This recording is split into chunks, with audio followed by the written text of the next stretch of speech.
Hi എല്ലാവർക്കും നമ്മുടെ ചാനലിലേക്ക് വീണ്ടും സ്വാഗതം. അപ്പോൾ ഇന്ന് ഞാൻ വന്നിട്ടുള്ളത് നമുക്ക് വീട്ടിലുള്ള ചേരുവകളൊക്കെ വെച്ചിട്ട് എളുപ്പത്തിൽ ഉണ്ടാക്കിയെടുക്കാൻ പറ്റുന്ന ഒരു അവൽ മിൽക്കാണ് കേട്ടോ. വളരെ സിമ്പിളായിട്ട് ചെയ്യാൻ പറ്റുന്നതാണ്. വേറെ ഐസ്ക്രീമോ കാര്യങ്ങളോ ഒന്നും വേണ്ട. നല്ല എളുപ്പമാണ്, എന്നാൽ നല്ല ടേസ്റ്റിയുമാണ്, അതുപോലെ തന്നെ ഹെൽത്തിയുമായിട്ടുള്ളൊരു സംഭവമാണ്. അപ്പോൾ നമുക്ക് വേഗം തന്നെ വീഡിയോയിലോട്ട് പോകാം. ഈ ഒരു അവൽ മിൽക്ക് എങ്ങനെയാണ് തയ്യാറാക്കുന്നത് നോക്കാം.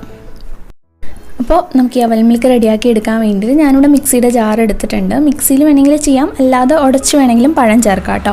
അപ്പോൾ ഞാനിപ്പോൾ മിക്സിയിലാണ് ചെയ്യുന്നത്. ഇതൊരു 3 ചെറുപഴം എടുത്തിട്ടുണ്ട്. അപ്പോൾ 3 ചെറുപഴം നമുക്കിതിനകത്തേക്ക് ഇട്ട് കൊടുക്കാം. പിന്നെ ഇതിലേക്ക് നമ്മൾ ചേർക്കുന്നത് പാലാണ്. ഞാനിവിടെ ഒരു കപ്പ് പാല് തിളപ്പിച്ചിട്ട് ഫ്രീസറിൽ വെച്ച് കട്ടയാക്കി എടുത്തിട്ടുള്ളതാണ്. അപ്പോൾ കട്ടയാക്കിയിട്ടുള്ള പാൽ കൂടി ഇതിനകത്തേക്ക് ചേർക്കുന്നുണ്ട്. ഇത് പല രീതിയിൽ ചെയ്യാം. നമുക്കല്ലാതെ വേണമെങ്കിൽ പാൽ ഒഴിച്ചു കൊടുത്ത് ആ രീതിയിൽ വേണമെങ്കിലും ചെയ്യാം കേട്ടോ. ഇനി നമുക്കിതിനകത്തേക്ക് ഒരു 2 ടേബിൾ സ്പൂൺ പഞ്ചസാര കൂടെ ചേർക്കുന്നുണ്ട്. അപ്പം മധുരത്തിൻ്റെ അളവ് നിങ്ങളുടെ ഇഷ്ടം അനുസരിച്ച് കൂട്ടോ കുറയ്ക്കോ ചെയ്യുക. പിന്നെ ഞാനിതിനകത്തേക്ക് 1 ടേബിൾ സ്പൂൺ ഹോർലിക്സ് കൂടെ ചേർക്കുന്നുണ്ട്. അപ്പോൾ ഒരു പ്രത്യേക ടേസ്റ്റാണ് കേട്ടോ. നിങ്ങൾക്ക് ഇഷ്ടമുണ്ടെങ്കിൽ ചേർത്ത് കൊടുക്കാവുന്നതാണ്.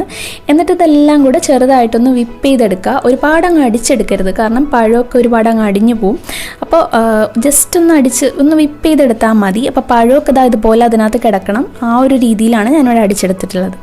പിന്നെ നമുക്കിതിനകത്തേക്ക് വേണ്ടത് അവലാണ്. അവൽ നന്നായിട്ട് വറുത്തെടുത്തിട്ടുള്ളതാണ്. അതുപോലെ തന്നെ കപ്പലണ്ടി വേണം. കപ്പലണ്ടി ഞാൻ വറുത്തെടുത്തിട്ടുള്ളതാണ്.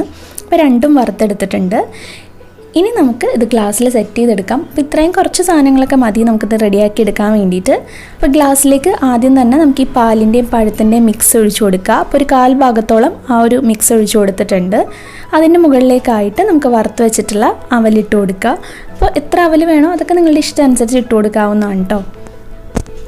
ഞാനിപ്പോൾ ഒരു 2 ടേബിൾ സ്പൂൺ അവൽ വറുത്തതും അതുപോലെ തന്നെ ഒരു 2 ടേബിൾ സ്പൂൺ കപ്പലണ്ടിയും ഇട്ട് കൊടുത്തിട്ടുണ്ട്. പിന്നെ കുറച്ച് ടൂട്ടി ഫ്രൂട്ടി ഉള്ളതുകൊണ്ട് ഇട്ട് കൊടുത്തിട്ടുണ്ട്. ഇതില്ലെങ്കിൽ ചേർത്തില്ലെങ്കിലും കുഴപ്പമില്ല. എന്നിട്ട് ഞാൻ ചെറുതായിട്ടൊന്ന് മിക്സ് ചെയ്തിട്ടുണ്ട്. ഇനിയിപ്പോൾ നിങ്ങൾക്ക് മിക്സ് ചെയ്യാൻ താല്പര്യമില്ലെങ്കിൽ അങ്ങനെ തന്നെ ഇട്ട് കൊടുത്താലും മതി. എന്നിട്ട് അതിൻ്റെ മുകളിലേക്കായിട്ട് നമുക്ക് വീണ്ടും ഈ പഴത്തിൻ്റെയും പാലിൻ്റെയും മിക്സ് ഒഴിച്ചു കൊടുക്കുക. എന്നിട്ട് അതിൻ്റെ മുകളിലേക്കായിട്ട് വീണ്ടും നമുക്ക് അവലിട്ട് കൊടുക്കണം. അതുപോലെ തന്നെ കപ്പലണ്ടിയും ടൂട്ടി ഫ്രൂട്ടിയൊക്കെ ഇട്ട് കൊടുക്കുക. പിന്നെ ഇത് നമ്മൾ ചെയ്യുന്നത് നമ്മൾ കഴിക്കുന്നതിന് തൊട്ട് മുന്നേ ഇങ്ങനെ അറേഞ്ച് ചെയ്തെടുത്താൽ മതി, കാരണം അല്ലെങ്കിൽ അവലൊക്കെ അങ്ങ് ഒത്തിരി കുതിർന്നു പോവും.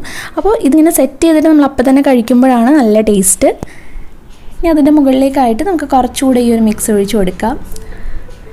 കുറച്ചുകൂടെ അവലും അതുപോലെ കപ്പലണ്ടിയൊക്കെ ഇട്ടിട്ട് നിറച്ചെടുത്തിട്ടുണ്ട്. അപ്പോൾ ഞാനിവിടെ ഇത്രയും മാത്രം ചേർക്കുന്നുള്ളൂ. നിങ്ങളുടെ അടുത്ത് ഐസ്ക്രീമൊക്കെ ഉണ്ടെന്നുണ്ടെങ്കിൽ മുകളിൽ നമുക്ക് ഐസ്ക്രീം കൂടി ഇട്ട് കൊടുത്തിട്ടുണ്ടെങ്കിൽ നല്ല റിച്ച് ആയിട്ടുള്ള ഒരു അവൽ മിൽക്ക് റെഡിയാക്കി എടുക്കാനായിട്ട് പറ്റും. ഇപ്പോൾ ഐസ്ക്രീമൊന്നും ഇല്ലെങ്കിൽ തന്നെ നല്ല ടേസ്റ്റാണ് കേട്ടോ, കാരണം ഇതിൽ നമ്മൾ ആ ഹോർലിക്സ് ഒക്കെ ചേർത്തുകൊണ്ട് തന്നെ ആ പഴത്തിൻ്റെയും പാലിൻ്റെയും മിക്സ് കഴിക്കാൻ തന്നെ നല്ല ടേസ്റ്റാണ്. പിന്നെ അതിൻ്റെ കൂട്ടത്തിൽ അവലും അതുപോലെ തന്നെ കപ്പലണ്ടിയൊക്കെ വരുമ്പോൾ നല്ല ഹെവി ആയിട്ട് കഴിക്കാൻ പറ്റുന്ന ഒരു അടിപൊളി ഐറ്റമാണ്. അപ്പോൾ ഇതൊരു ഗ്ലാസ് കഴിച്ചിട്ടുണ്ടെങ്കിൽ വിശപ്പും ദാഹമൊക്കെ മാറും. അപ്പോൾ എല്ലാവരും ഈ രീതിയിൽ ട്രൈ ചെയ്ത് നോക്കാം. നല്ല സിമ്പിളായിട്ട് എന്നാൽ നല്ല ഹെൽത്തി ആയിട്ട് കഴിക്കാൻ പറ്റുന്ന ഒരു ഐറ്റമാണ്. അപ്പോൾ ഇത്രേ ഉള്ളൂ നമ്മുടെ ഈ ഒരു അവൽ മിൽക്ക്. നമുക്ക് വീട്ടിലുള്ള ചേരുവകളൊക്കെ വെച്ചിട്ട് എളുപ്പത്തിൽ തയ്യാറാക്കി എടുക്കാൻ പറ്റുന്നതാണ്. എന്നാൽ കഴിക്കാൻ നല്ല ടേസ്റ്റുമാണ് കേട്ടോ. അപ്പോൾ എല്ലാവരും ട്രൈ ചെയ്തിട്ട് നിങ്ങളുടെ ഫീഡ്ബാക്സ് ഒക്കെ അറിയിക്കാനായിട്ട് മറക്കരുത്. അതുപോലെ വീഡിയോ ഇഷ്ടമായിട്ടുണ്ടെങ്കിൽ ലൈക്ക് ചെയ്യുക, ഷെയർ ചെയ്യുക. ചാനൽ ഇഷ്ടമായിട്ടുണ്ടെങ്കിൽ താഴെ ഒരു റെഡ് കളറിലൊരു സബ്സ്ക്രൈബ് ബട്ടൺ ഉണ്ട്, അത് പ്രസ് ചെയ്തിട്ട് സബ്സ്ക്രൈബ് ചെയ്യുക. തൊട്ടടുത്തുള്ള ബെല്ലൈക്കൺ ക്ലിക്ക് ചെയ്തിട്ട് ഓൾ ഓപ്ഷൻ കൂടെ സെലക്ട് ചെയ്ത് കൊടുക്കുക കേട്ടോ. താങ്ക്